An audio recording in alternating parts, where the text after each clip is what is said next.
There's a great quote by George Lucas that goes, "Sound is half the picture." It's a simple testament to the crucial role that sound plays in creating a complete cinematic experience. We ourselves believe that sound is what sets a true wedding filmmaker apart. Mastering the ability to capture great audio on a wedding day is an essential skill that will not only elevate your portfolio, but make your films resonate with couples. That's because a film's emotional impact comes from its sound. The vows, the speeches, those in-between moments, the first look and champagne toast, the guests cheering, and even the sound effects from the day. These are all key elements that serve as a vehicle for introducing our characters, developing a conflict and resolution for our story, or simply transporting our couples and their loved ones to what it truly felt like to live their wedding day. There's no way around it. The hardest storytelling in wedding filmmaking comes from your audio. Without it, you're basically left with a music video. Even our social shorts, which tend to not have a narrative, feature complex sound design that creates a bite-sized vibe of what the day felt like. I feel that for videographers, audio is so hard because it's an entirely different creative field and not one that we necessarily focus on when we start getting into film. It's also such an easy thing to mess up on. Most of the mistakes we made in our early years when we were learning the ropes of shooting weddings were audio related. There was a time in those first few years that we'd get home from a wedding and we'd go through all the footage just to make sure that everything we shot was not only good, but simply captured correctly. But after a few years, it became that we'd just get home and listen to the audio and make sure that that worked out, because we knew that without it, we didn't have a wedding film.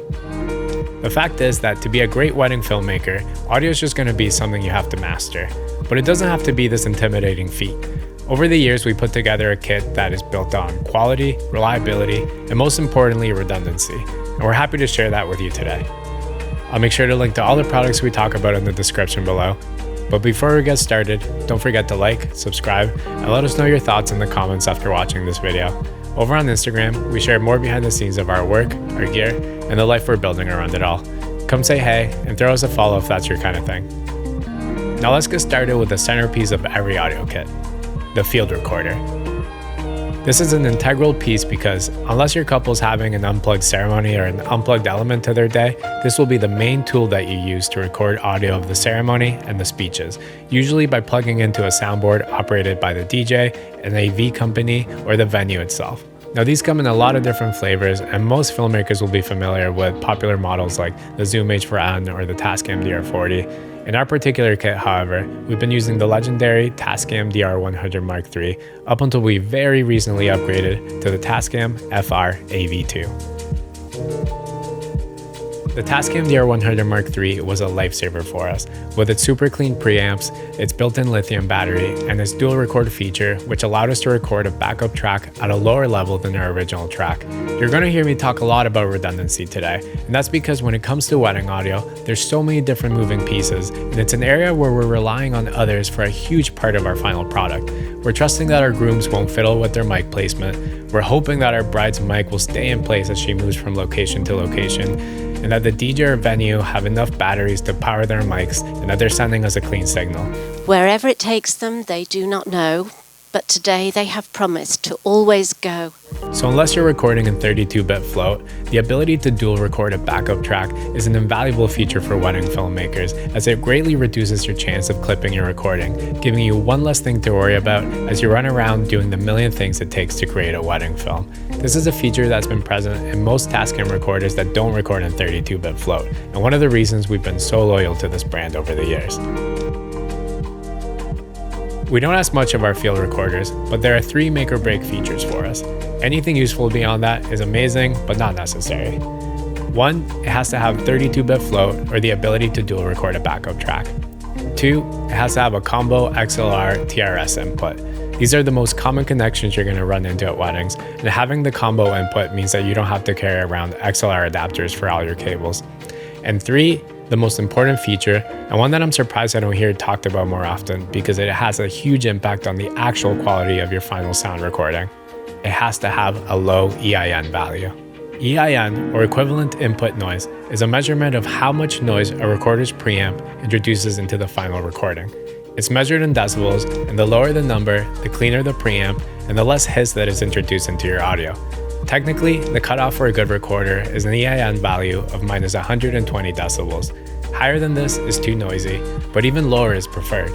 For reference, the original Zoom H4n and Tascam DR40 have an EIN value of -107 decibels, which is pretty horrible. The Zoom H1n comes in at -112 decibels, and it's not until the newer DR40X and the H4n Pro that we finally get into acceptable territory, with both coming in at -120 decibels. This is where things get interesting. Because these values increase and decrease exponentially, a difference of a decibel or two means that a preamp is a lot louder or a lot quieter than another. While our old Tascam DR100 Mark III came in at an excellent -124 decibels, our new FR-AV2 comes in at a beautiful -127 decibels, the same as the Zoom F3 and F6. For years, we were using the Zoom H4n and Tascam DR40 and assuming that noise was just part of the equation or something to do with the soundboards we were connecting to or the mics we were using, which, don't get me wrong, that could still be the case. But it wasn't until we started doing more commercial and brand work and using quieter mics like the Rode NTG4 that we realized that our recorders' preamps were becoming a huge issue. And after a bit of research, we learned about EIN and how important this measurement is if we don't want our noise floor to sound like it's coming straight out of an 80s film.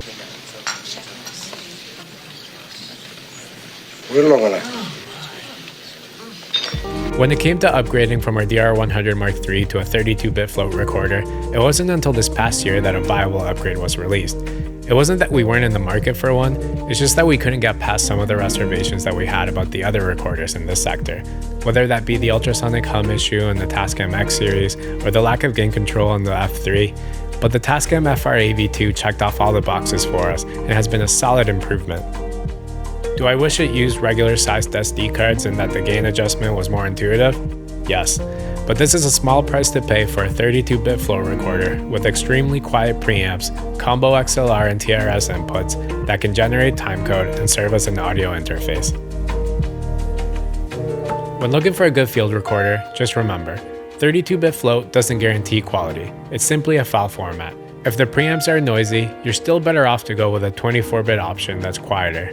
So always be on the lookout for that EIN value, which can often be buried in the spec sheets. Next up, we have our audio cables. While not the most exciting aspect of an audio kit, we're not going to get anywhere without the cables we need to plug our field recorder into a DJ soundboard, and we got ours down to 3. An XLR male-to-female cable, a TRS male-to-male cable, also known as a 1/4-inch cable, and an RCA to TRS cable, which you've seen a lot less of in the past few years. Unless you find yourself in a weird situation, these are generally the 3 audio cables that a DJ or AV company will need from you to plug into their soundboard. Having said that, there are some fringe cases, and we're talking about once every 5 years here, where having a 3.5mm stereo cable has saved us when plugging into legacy systems or very specific in-house setups. Now, just as important as your field recorder is your lavalier mic setup. We use the Tascam DR10L Pros, which are a lot simpler and more user-friendly than the Sennheiser packs we were using when we started out. These 32-bit float units are pretty much ready to be set and forgotten about, and the set of AAA batteries required to power them has never run out on us during a wedding day.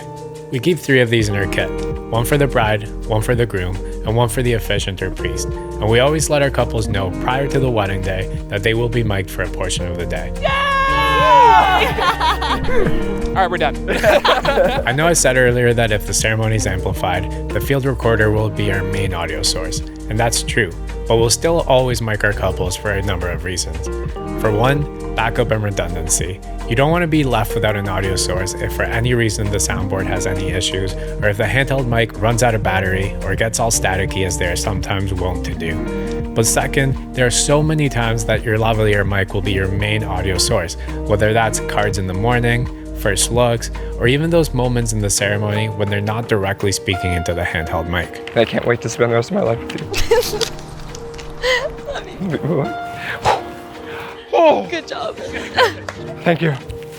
Now, a great way to elevate the audio coming out of your Tascam DR10L Pro is to replace the stock microphone that ships with these units with a more professional alternative. We use the Sank & Co's 11D for our brides and grooms. They're rich and bright with a natural tone that sounds just right. They're also thinner and a lot easier to hide than the Tascams. We'll still use the Tascams for priests and officiants, as these are just getting clipped to their outfits, but our brides and grooms benefit from the better and more easily hidden Sankins. We recommend picking up a black one for grooms and a white one for brides. We'll do a video on lav micing our brides and grooms soon, so I won't go into too much detail here, but you'll also want to pick up some Ursa foam sleeves, which reduce noise from clothes rustling, and for brides, you'll also want to pick up an ankle or thigh strap, which Ursa also makes. Again, redundancy is key when you're a wedding filmmaker, so we'll also bring a couple of DJI Mic 2s with us in case there's any problems with our Tascam DR10L Pros. We'll also use these for any readers at the ceremony, or if there's a string band that isn't being amplified through the system. I know this is probably an unpopular opinion, but I'm actually not the biggest fan of these and consider them a user experience nightmare. While a lav mic can be plugged into them, it can't be locked in via threaded input as with most other recorders, so it could potentially unplug or dislodge as your talent moves around.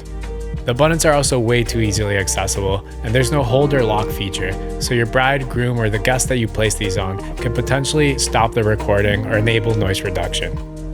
We do love the ease of simply being able to place these on a guest without needing a dedicated microphone, which is why we keep them in our kit, but for all the other reasons we just mentioned, we can't recommend these as your primary lav option. Lastly, we have some honorable mentions. First, you're going to want a pair of headphones to monitor your field recorder. Now, we're not mixing or mastering audio here, so we don't need studio quality headphones. We simply want to hear that there's no distortion, feedback, hum, or static in our recording. And for that, we recommend a cheap pair of Sony or Skullcandy earbuds. They're not going to take up space in your gear case, and they'll get the job done. Next, a wind muff is essential on any exposed lav mics when filming outdoors.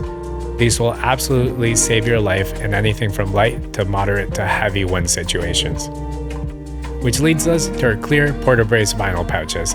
These help us keep our lav sets and all their tiny accessories organized. This way we can keep each pack along with its dedicated mic and any accessories like windscreens, straps, tape, etc. in an easy to grab pouch. And last but not least, our Rode Video Mics Pro Plus, which pretty much stay on our cameras the entire day. I've said it before, on-camera audio is less than ideal, and we'll usually do our own Foley to enhance our films, but these are great for things like champagne toast and scratch audio that would be impossible for us to recreate after the day. By now you know we love redundancy, and these also record a backup track at a lesser gain to the right audio channel of your video file. And that's it for our audio kit. We hope you found this video useful. Let us know in the comments if you learned something new, or if there's a tool from our kit that's going to help you take your audio to the next level. Don't forget to like, subscribe, and hit that notification button so you don't miss our next video. Thanks for watching. Till next time.